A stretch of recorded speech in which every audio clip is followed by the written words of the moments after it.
കുറേ ദിവസമായി പിടിച്ചിട്ട് ശ്രീകൃഷ്ണ ചാനലിലേക്ക് സ്വാഗതം. ഞാൻ കുറേ ദിവസമായി വീഡിയോ പിടിച്ചിട്ട് ഫോൺ കംപ്ലൈൻ്റ് ആയിരുന്നു. ആദ്യം മൂത്ത കൊച്ചുമോളെടുത്ത് ഫോൺ ഡിസ്പ്ലേ കളഞ്ഞു. രണ്ടാമത്തെ കൊച്ചെടുത്ത് വീണ്ടും പൊട്ടിച്ചു കളഞ്ഞു. അങ്ങനെ 2 പ്രാവശ്യം നന്നാക്കി കിടന്നതാണ്. പുതിയത് മേടിക്കാനുള്ള ഇച്ചിരി ബുദ്ധിമുട്ടൊക്കെയാണ്. വാടകയും ചിലവും എല്ലാം കഴിയണ്ടേ. എൻ്റെ കെട്ടിയവൻ സെക്യൂരിറ്റി പണിക്ക് പോയിട്ട് വേണം ജീവിക്കാൻ. അപ്പോൾ ഞാനിന്നൊരു സാമ്പാർ വെക്കണം ഇടാം. എല്ലാവരും സാമ്പാർ വെക്കും, പക്ഷേ പല രീതിയിലല്ല എല്ലാവരും വെക്കണത്. ഞാൻ വെക്കുന്ന രീതിയിൽ ഇടാം. എനിക്ക് ഒത്തിരി പച്ചക്കറികൾ സാമ്പാർ കഷ്ണം മേടിച്ചൊന്നും എല്ലാം വെട്ടിക്കൂട്ടി ഇടുന്നത് എനിക്കിഷ്ടമല്ല.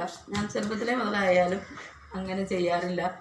ഞാൻ മുരിങ്ങക്കോല്, ഒരു ഉരുളക്കിഴങ്ങ്, ഒരു ചെറിയൊരു ക്യാരറ്റ്, ഒരു ചെറിയ ഏത്തയ്ക്ക, പിന്നെ കുമ്പളങ്ങ, ഒരു ഉരുളക്കിഴങ്ങ്, ഇത്ര ഇടുള്ളൂ. പിന്നെ വെണ്ടയ്ക്കയും ഒരു ചെറിയ തക്കാളി, പച്ചമുളക്. ഞാനേ പരിപ്പ് വേവിക്കണം. പരിപ്പ് വേവിച്ചിട്ട് ഇത് സാധാ രീതിയിൽ വേവിച്ചെടുക്കുള്ളൂ. അല്ലാണ്ട് ഇത് കുക്കറിൽ വേവിക്കാറില്ല. ഇത് കുക്കറിൽ വേവിച്ചിട്ടുണ്ടെങ്കിൽ എല്ലാം കൂടെ അവിഞ്ഞു പോകും. അതൊരു സുഖമല്ല. അപ്പോൾ ഞാനിതെല്ലാം വേവിച്ച് കഴിഞ്ഞിട്ട് നിങ്ങളെ കാണിച്ചു തരാം ഞാൻ വെക്കുന്നത് എങ്ങനെയാണെന്ന്. പല രീതിയിലും സാമ്പാർ വെക്കും. പിന്നെ തേങ്ങ അരച്ച് വറുത്തരച്ച് അങ്ങനെയും സാമ്പാർ വെക്കും. ഞങ്ങളുടെ അടുത്തൊരു ഇത്തായുണ്ട്, ഞാൻ രസം വെക്കണതും സാമ്പാറും വെക്കും. ഞാൻ എന്ത് കറി വെച്ചാലും പുള്ളിക്കാരത്തേക്ക് ഇഷ്ടമാണ് പാവയ്ക്കത്തിലൊക്കെ ഉണ്ടാക്കുമ്പോൾ. അപ്പോൾ എപ്പോഴും പറയും, ജയ നിങ്ങളെങ്ങനെയാടി നിങ്ങളുടെ സാമ്പാറിന് പ്രത്യേക രുചിയാലോ നീ വെക്കണേ. ഞങ്ങൾ വെക്കും, ഞാൻ എങ്ങനെയൊക്കെ നോക്കിയിട്ട് ഞങ്ങൾ വെക്കുന്ന സാമ്പാർ ഒരു വേറെ ആലോന്ന്. അപ്പോൾ അതെന്നാന്ന് വെച്ചാൽ ഈ മുളക് പൊടിയും പിന്നെ സാമ്പാർ പൊടി എല്ലാം കൂടി ചുമ്മാ ഇടരുത്, അങ്ങനെ ഇട്ട് വെക്കരുത്. ഞാൻ പിന്നെ അതിനകത്ത് ഒന്നും ചേർക്കണ്ട വേവിക്കുന്നത്. എല്ലാവരും മുളക് പൊടിയും മഞ്ഞപ്പൊടിയൊക്കെ ഇട്ടാണ് വേവിക്കണം. പക്ഷെ ഞാൻ അങ്ങനെ ചെയ്യാറില്ല. ഞാൻ കൂട്ട് ചേർക്കാൻ നിങ്ങൾ കാണിച്ചു തരാം. എന്നിട്ട് നമുക്ക് കാണാം ഇതൊക്കെ വേവിച്ചെടുത്തിട്ട് കേട്ടോ.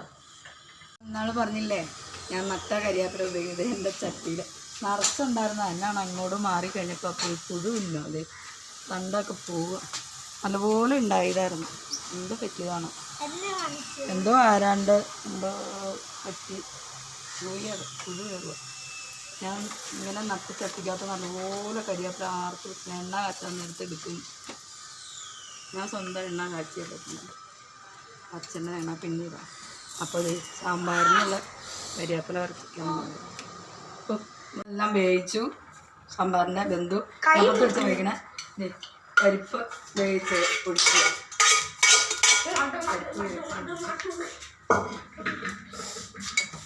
പരിപ്പ് അതിനകത്തേക്ക് ഇട്ടു. ഇനി നമുക്ക് ഇത് മാറ്റി വെച്ചിട്ടത് ചേർക്കാനുള്ള ഇടാം. കൈ മുറിഞ്ഞപ്പോഴത്തേക്കും പരിപ്പ് ഇതെല്ലാം വേവിച്ചാട്ടോ.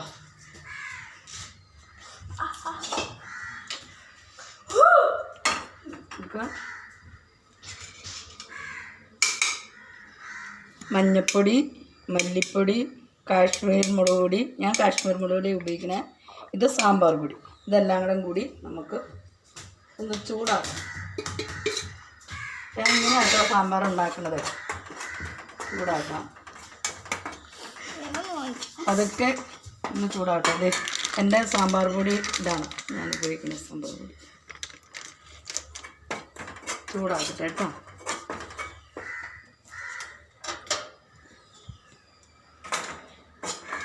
അതൊക്കൊന്ന് ചൂടാവുക. കത്തിപ്പോയി കഴിക്കും. എന്നിട്ട് എന്താ ചെയ്യണമെന്ന് അറിയാമോ? ചൂടുവെള്ളം ഒഴിക്കുക. ചൂടുവെള്ളം ഒഴിച്ചിട്ട് നല്ലപോലെ ചാലിക്കണം. ചൂടുവെള്ളം ഒഴിച്ച് നല്ലപോലെ ചാലിച്ചിട്ട് സാമ്പാറിലേക്ക് ഇട്ട് ഒഴിക്കുക. അല്ലാണ്ട് സാമ്പാർ പൊടിയും മുളക് പൊടിയൊക്കെ ചുമ്മാ ഇട്ടുണ്ടെങ്കിൽ അതിങ്ങനെ വിറകോല് പോലെ ഇങ്ങനെ ഒരു കൂട്ട് ചേരാത്തരുത്. എന്നെ നീ തൊടലേ എന്ന് പറഞ്ഞാൽ നടക്കും. അപ്പോൾ അത് ചാലിക്കണം. ചാലിച്ചിട്ട് കാണിച്ചു തരാം കേട്ടോ. അടുപ്പത്തേക്ക് വെക്കട്ടെ. കൈ മുറിഞ്ഞിരിക്കുക, അതുകൊണ്ട് തൊടാനൊക്കെ അടുപ്പത്ത് വെക്കട്ടെ. വെച്ചിട്ട് പുളിവെള്ളം ഒഴിക്കുക. പാകത്തിന് ഒഴിച്ചാൽ മതി കേട്ടോ.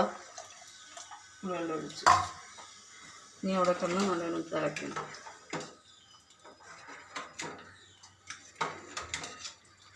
തിളക്കട്ടെ കേട്ടോ. പുളിവെള്ളം നോക്കട്ടെ, ഉപ്പ് നോക്കുക, പുളി നോക്കുക. ഇച്ചിരി ചൂടുവെള്ളം ഒഴിക്കുക. സാമ്പാർ കുറച്ച് കഴിയുമ്പോൾ അങ്ങോട്ട് കുറുകിയിരിക്കും. അങ്ങനെ കുറുക, കണ്ടമാനം കുറുകിയ കൊള്ളില്ല. നമുക്ക് അപ്പുറത്തെ ഗ്യാസ് കത്തിച്ചിട്ട് ലൈറ്റ് നമുക്ക് കത്തിച്ചിട്ട് അങ്ങോട്ട് മാറ്റി. ഇവിടെ ഇതിനുള്ള പണി നോക്കാം. ഇത്രയൊക്കെ ഒന്ന് തിളയ്ക്കണം നല്ലപോലെ. നമ്മൾ മുളക് പൊടി എല്ലാം കൂടിയൊക്കെ ഇട്ടല്ലേ, സാമ്പാർ പൊടിയൊക്കെ ചാലിച്ച് ചൂടുവെള്ളത്തിൽ ചാലിച്ച് വേണം ഇടാൻ, അല്ലെങ്കിൽ അതിങ്ങനെ കിടക്കും. നീ എന്നെ തൊടല്ലേ മോനെ, നീ എന്നെ തൊടല്ലേ മോനെ എന്ന് പറഞ്ഞ് നടക്കും. പച്ചക്കറിയില്ലേ, പച്ചക്കറി പറയില്ലേ, പേടിച്ചിട്ട് പച്ചക്കറി പറയും മുളക് പൊടിയോട്, നീ എന്നെ തൊടല്ലേ, നീ എന്നെ തൊടല്ലേ. അങ്ങനെ വെച്ചാൽ സുഖം ഉണ്ടാവില്ല. നമുക്ക് ഇനി തന്നെ അതിൻ്റെ കടുവ വറുത്തിട്ട് ഒഴിക്കാം. എൻ്റെ കുഞ്ഞി ഒന്ന് എനിക്ക് പൈസയെ തരില്ല, നോക്കി അപ്പം അയാൾ വരും.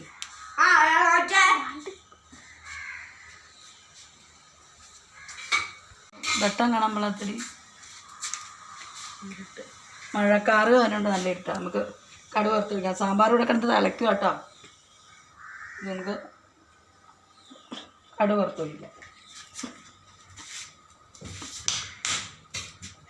കടുവ വറുത്ത് ഒഴിക്കുമ്പോൾ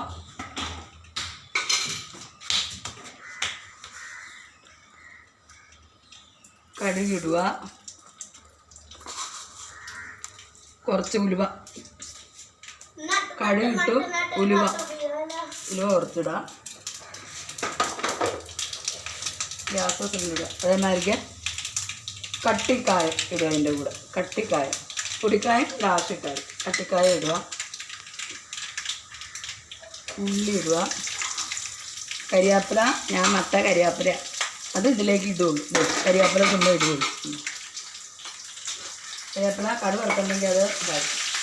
കട്ടിക്കായ ഇട്ടു, കടുക് ഇട്ടു, ഉലുവ ഇട്ടു, കട്ടിക്കായ ഇട്ടു, ചെറിയ ഉള്ളി ഇട്ടു. പത്തലമുളകും ഇല്ലാത്തതിൻ്റെ എല്ലാം പത്തലമുളകും ഇടില്ല, ഇല്ല തീർന്നു വയ്ക്കും. ഇനി പൊടിക്കായം ലാസ്റ്റ് ഇടാവുള്ളൂ, അല്ലെങ്കിൽ കഴിക്കും, ഭയങ്കര കയ്പ്പായിരിക്കും സാമ്പാർ. പൊടിക്കായം അപ്പം തന്നെ ഇടരുത്. മസാല എല്ലാം കൂട്ടി വറക്കണണ്ടില്ലേ, അങ്ങനെ വറുത്ത് ചൂടുവെള്ളം ഒഴിച്ച് ചാലിച്ചിട്ട് ഒഴിക്കണം. അപ്പോൾ അത് കിടന്ന് വെന്തു. നമ്മുടെ കറി കടുക് വറുത്തത് മൂത്തത് ഒഴിക്കുക കേട്ടോ. ഒഴിക്കുകയാണേ.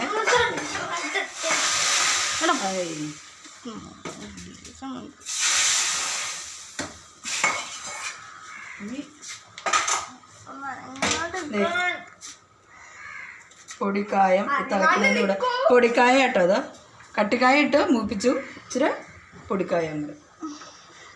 പൊടിക്കായ ഇങ്ങനെ ഇടാവുള്ളൂ, അല്ലെങ്കിൽ കഴിക്കും. കയ്പുള്ളതാണ്. തിളച്ച് കരിഞ്ഞ് കഴിയുമ്പോഴേ കഴിക്കും. നമ്മുടെ സാമ്പാർ റെഡി. സൂപ്പർ സാമ്പാർ, അടിപൊളി. ചോറിനാരും വന്നോട്ടോ.